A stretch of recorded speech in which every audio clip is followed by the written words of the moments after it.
Welcome back. We're talking with Regina Phelps today. Regina, new subvariants. Oh Lord, yes. Yes, and I want to talk really about those because I think viewers and listeners are going to be just a little overwhelmed by all the different possibilities that are coming out. And I wanted to start on this particular slide. If you're seeing this on YouTube, what you'll see is a slide. This is actually from the CDC, and I'll make sure this is Alex gets this. It'll go in the show notes related to the sub variants that are out right now. And so what you'll see is if you're looking at the slide, you'll see historically here in the United States for the last, 5-6 months, it's been BA5 period. And now the race is going on, and it's really between the sub variants of BA5, which is Omicron. So in all of these sub variants, what you're going to see is beginning a race that's happening. And I wanted just to show you that what's the difference between the last week. So you can see is that if you're looking at this particular slide, what you're going to be able to see, and I need to get my glasses on to be able to make sure that I'm being accurate here. There's a subvariant called BA 4.6. That's really been moving along very nicely. It's been really causing a big surge in Europe. But now there are several others that are really making a move. And those are BQ 1.1 as well as BAQ.1. And I'll be talking about those. They are much more infectious and also are providing opportunities for what's called immune escape, which means that if you've been sick with COVID before and you haven't gotten a bivalent vaccine booster, it's going to be less effective, and your immune system is going to be less effective in fighting this off. I do want to just talk through a list of the ones that are actually the ones that are keeping most people awake at now, if you will. So BF.7. So this is where the soup really gets confusing for us. That's 3.4% of cases in the US. 2 weeks ago, it wasn't here at all. So that gives you a sense about, oh, we have a contender here. It's actually a relative of BA.5, which means, again, if you were vaccinated with a bivalent vaccine, it would be very likely very helpful. BQ 1.1 is 7.2. 30 days ago, it wasn't in the United States at all. It's also a relative of BA 2.75.2, which means that the bivalent vaccine will not be as effective for this particular one because it's based on BA4 and BA5. BQ.1 is doing very well. When I did a presentation a month ago, there was none of it in the United States. It's already up to 9.4%. It's pretty impressive. Wow. It's extremely immune evasive, and it's a relative of BA 2.75.2. It's forecasted to have high growth. This means also that the bivalent vaccines may not be as effective, although there's some fingers crossed and some initial research done on this particular subvariant with the vaccine. And BA 4.6, that's the one that initially everybody thought was going to be the big winner over BA.5. It's already at 11.3%. So there's going to be a huge race right now going on between all of these subvariants. And some people are beginning to talk about that this is going to be what our future will very likely be. Just imagine, just like with the flu, there's many different iterations slightly of the flu every year. You may not personally know it, you still get sick, but there's all of these different versions.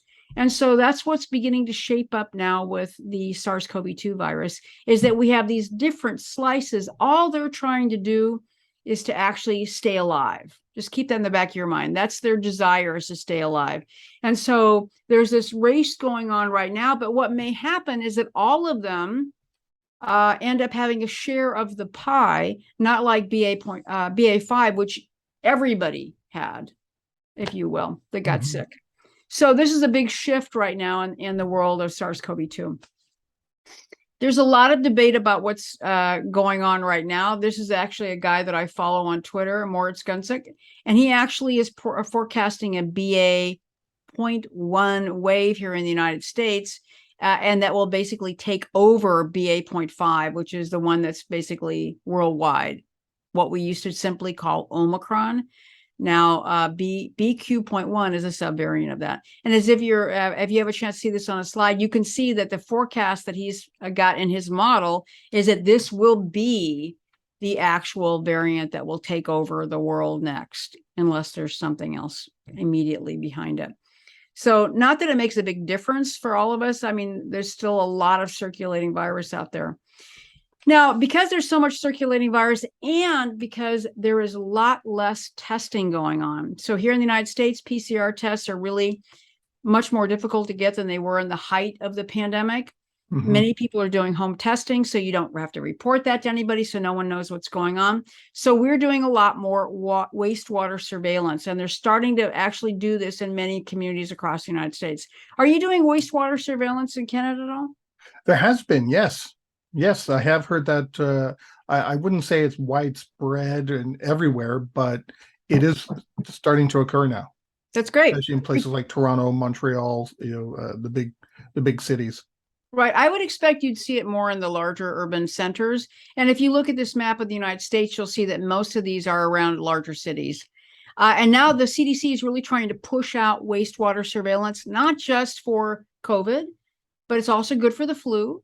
It's also good for polio, which is becoming a bigger issue, as we've talked about before in the United States, because it's another virus that's spread through feces, and it's very easy to sample in sewer systems. And that's how we understand that there are places in the United States where there is a lot of transmission of polio because of the wastewater surveillance. And this is going to be a big thing for the United States this fall, is trying to figure out what's going on. Because again, the testing issue is really diminished. So wastewater surveillance is important. And there's a link to this, and Alex is going to put it in the show notes. And I would encourage all of you to go to look and see what's happening in wastewater, especially if you're traveling to an area or if it happens to be done in your community. I do want to say and just remind everybody that there's tons of research about the importance of COVID vaccines. They are life-saving. And this is a really good example of the CDC of the death rates of all Americans and dropping them into 4 categories. Unvaccinated, which is the largest by far number of individuals that are dying from COVID. Still today in the United States, our case numbers are dropping a bit. But again, that doesn't mean anything because most people are not doing PCR tests, they're doing antigen tests. So it's a big deal. It is a big deal. The unvaccinated are still where people are dying. Primary vaccines only, which means they only got 2 shots. There's still a 0.92% people are dying. Primary vaccines and 1 booster, it drops a lot, 0.72. And then if you have a primary vaccine and 2 boosters, then your chances of dying, regardless of your age, is really small. So if you are older, I just want to say again, if you are older, if you have any illnesses at all, you really want to seriously make sure you're vaccinated with as much as you can get by this fall. And this is another version of this. This was done by Eric Topol, who's a fabulous physician who posts on a Substack. If you're interested in following Eric, he is great on Twitter as well as on his Substack. And in this particular slide, you'll see exactly the same kind of information. You're 12 times more likely to die from COVID if you're not vaccinated. So it's a huge, huge deal. And what's the impact of a booster? So many people might have gotten 2 shots, but maybe they haven't gotten a booster or they haven't considered the latest booster. There's lots of really positive attributes of getting a booster. One, if you're over 50, you have a much less chance of dying or having a serious case or hospitalization. If you are over the age of 18, it even reduces your chances of being hospitalized. Between the ages of 6 months and for babies, essentially, there's a much more modest impact, but it still does improve the chances of you having a serious outcome for a baby. We now know that it will reduce the chance of long COVID between 30 and 50%, which I think is huge. And long COVID is a gigantic thing that we've talked about many times before. It broadens your immunity to all these other subvariants, which are now racing down the track. And it also it's been established as being one of the safest vaccines ever done. There are very few short-term outcomes or negative outcomes from this. And primarily the main one is that the duration of the high effectiveness is relatively short, between, around from the time you get it till about 4 months into the vaccine. There are side effects when you get the vaccine often, where you actually are, you might feel like you are coming down with something that goes on for about 24 hours. There has been some myocarditis in men between the ages of 12 and 39. There's actually more myocarditis in getting COVID than getting a vaccine, but they're now learning ways to deal with that with vaccines by spreading out the doses farther. And that we can't vaccinate our way out of this. Eventually, that's part of the big concern, is that we can't vaccinate our way out of it. So, and there's no mucosal immunity, which means how you get this illness is it comes in your nose, and there's nothing that stops it at the nasal level. A couple of things I just want to say to all of us, and I know that we're running out of time here. For this winter, should you get a booster? The answer is yes. And absolutely, if you're over 50 or have any comorbidities. I cannot emphasize that enough. If you're under the age of 50, I think you have to look at your own personal risk tolerance and your own behaviors as to whether you decide it's worthwhile getting a booster or not. But for anybody who's over 50 and any comorbidities, get it. Alex, back to you. I got my boosters and I've got my flu shot, so yay! I'm set for the winter. Good. Good. And if another one becomes available, I'll be taking that too. Great. So me too. Regina, thank you so much for sharing. There's lots of information here.